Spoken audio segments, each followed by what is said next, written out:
Apa pendapat Ustadz tentang jamaah tabligh? Jamaah tabligh, jamaah tabligh diejek karena bersorban, berarti mengejek Nabi karena Nabi bersorban. Jamaah tabligh diejek karena berjubah, berarti mengejek Nabi karena Nabi berjubah. Jamaah tabligh diejek karena berjenggot, berarti mengejek Nabi karena Nabi berjenggot. Allah, kau berjenggot baru mabuk kemarin, sekarang baru 2 hari berjenggot, macam kambing kau tengok. Kau pikir dia nggak bisa membalas? Dia kalau mau membalas bisa. Aku macam kambing, kau tak berjenggot, anjing. Tapi karena dia sudah tobat, dia sudah hijrah, dia tak mau balas. Kalau dia mengetuk pintu ngajak sholat, assalamualaikum, ayo sholat, kita ejek, berarti kita ngejek Nabi, karena yang ngajak sholat adalah Nabi, sahabat Nabi. Kalau belum mampu ngikut, jangan ngejek. Kalau belum mampu berdakwah macam mereka, Ustadz Somad berdakwah di tanah lapang, ini bukan dakwah, ini tabligh akbar. Yang berdakwah sesungguhnya pintu ke pintu, masuk ke hutan, ke diskotik, ke meja biliar, adalah jamaah tabligh. Mereka yang masuk ke penjuru.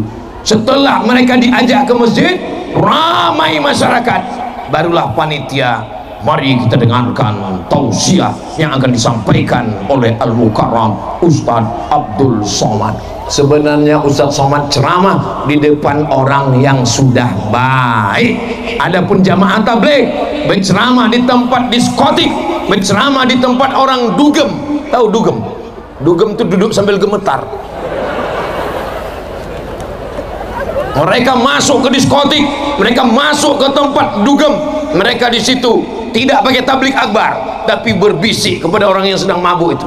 Lihat tuh, sudah ngopi belum? Bagaimana kalau sedang dugem ini kau mati? Akhirnya mereka dapat hidayah. Kita doakan sahabat-sahabat kita jamaah tabligh ini tetap bersemangat untuk berdakwah, insyaallah. Amin. Sebetulnya jamaah tabligh ini dari mana Pak Ustadz? Ini kalau saya jelaskan bisa selesai sampai Isya ini. Di India nggak bisa tabligh akbar seperti begini. Kalau di India tabligh akbar begini akan diserang oleh mereka yang sangat benci dengan Islam. Maka dakwanya pintu ke pintu. Namanya Maulana Ilyas, dilanjutkan oleh Maulana Zakaria Kandahlawi. Mereka yang menebarkan dakwah dengan cara dari pintu ke pintu, dari kampung ke kampung, lalu kemudian orang mengejek. Memang yang namanya dakwah selalu diejek. Mudah-mudahan kita diberikan kekuatan dalam dakwah, insyaallah. Amin. Bagaimana pendapat? Ini dari tadi pendapat aja. Bagaimana pendapat Ustadz dengan para habaib yang ada di Indonesia? Karena banyak yang merendahkan mereka.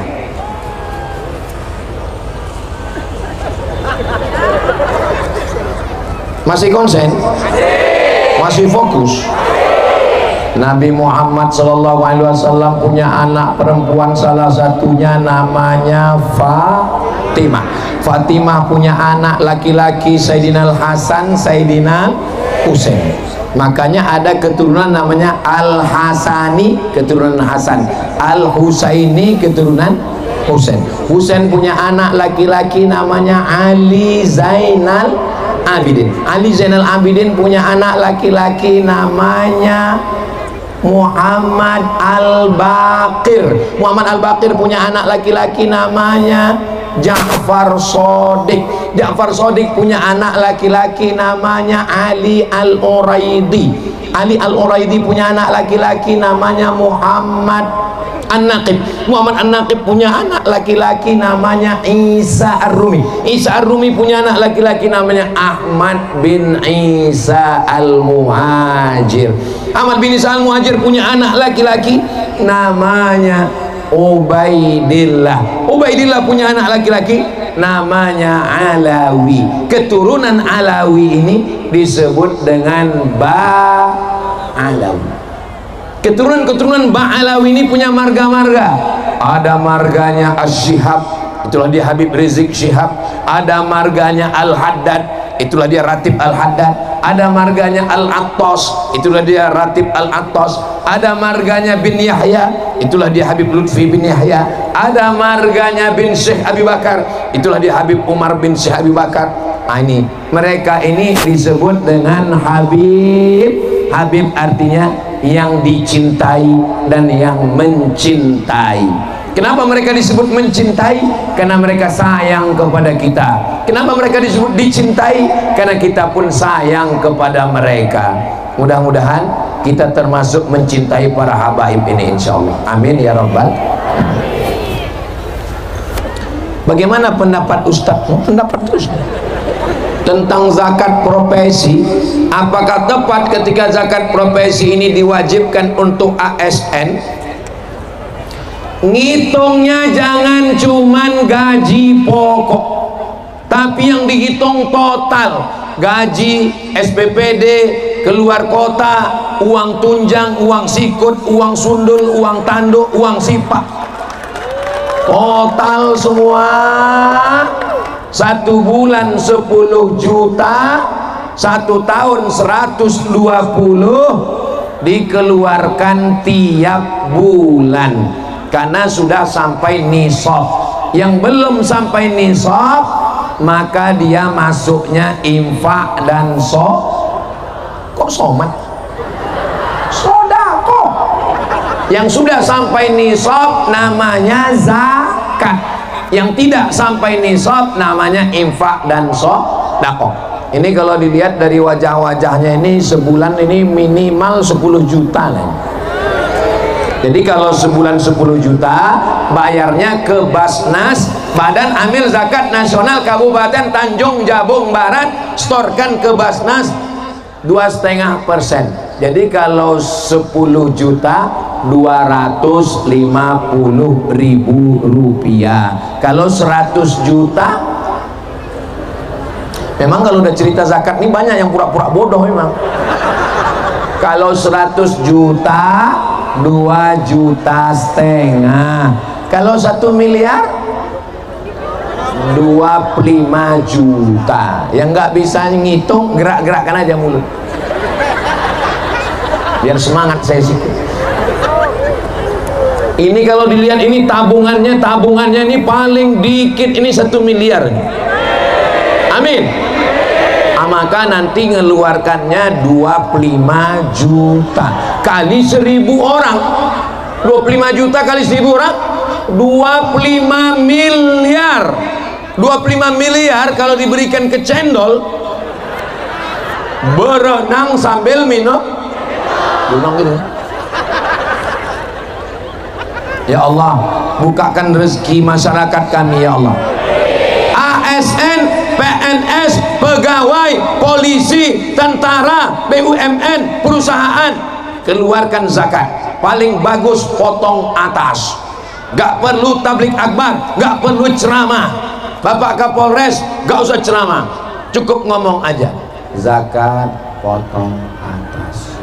Yang gak potong atas, potong atas. Mudah-mudahan zakatnya berkah insyaallah. Amin. Bagaimana cara menghadapi suami yang selalu merasa benar?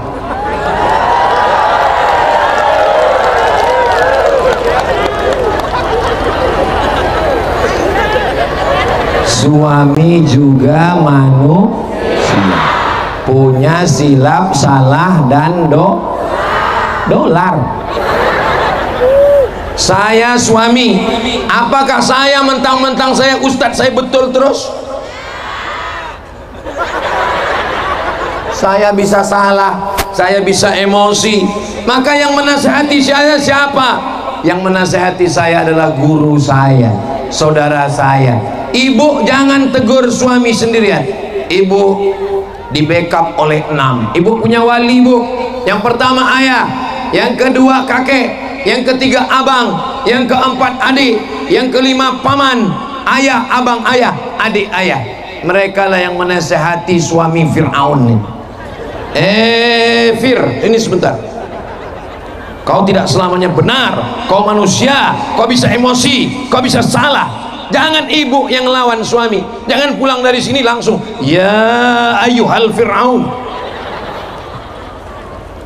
Itu suara ngaji sudah terdengar. Kertas yang terakhir, anak saya sudah 5 tahun belum mau masuk sekolah. Memang belum masuk sekolah umur 5 tahun.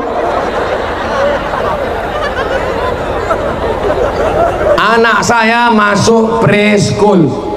Sekarang anak saya Sami itu 3 tahun 6 bulan preschool. Preschool artinya lebih banyak pre daripada school. Semau-mau diajar. Jadi anak-anak ini insya Allah dengan kesabaran, nanti kita doakan semuanya insya Allah.